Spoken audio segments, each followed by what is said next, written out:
What is online sexual exploitation? We're talking about sending or receiving wanted or unwanted, sexually suggestive texts or images or sexting, and 1 in 7 teens are doing it. It's a big deal. Sending or receiving sexually explicit images for those under the age of 18 is considered child pornography, and there's criminal charges for that.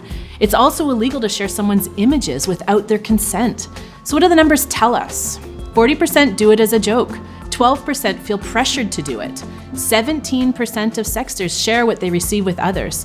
61% of those who sent sexual images felt pressured to do it, and that's teen sexual exploitation.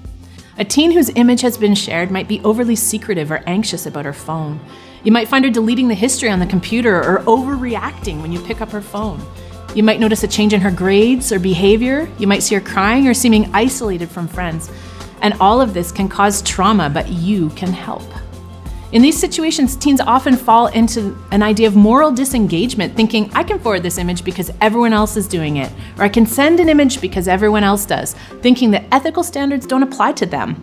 And in a world where teens are attempting to find approval through being liked online, or they're establishing their identity through online expressions, it can be really traumatic to find out that an image that you shared has been shared insensitively, or that an intimate image that you shared has been put out for others to judge. God sees his creations as valuable. He really desires for us to see ourselves as he views us. So remind the teen that it's not what they do that's to be valued, but who they are and who God made them to be.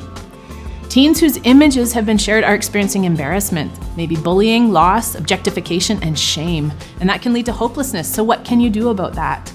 We need to start long before images are shared. We need to have really candid conversations with teens about electronic safety and the risks, legal and otherwise, when it comes to sexting.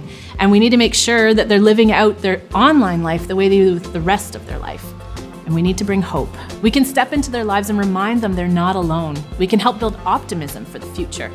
Pictures can be removed. Websites like needhelpnow.com give step-by-step instructions for removing images from different websites. We can also talk to them about shame, reminding them that while what they did wasn't what Jesus would choose for them, he can take that away, and we can feel freedom in Jesus' truth. We can empower teens to take steps to solve the problem, maybe by working to remove photos or speaking to authorities where necessary. We can also offer to step in when it seems too big or too deep for them. And we can remind them their identity is made up of so much more than this one image. We can help them see the assets they already hold and help them dream for the further growth they'd like to see.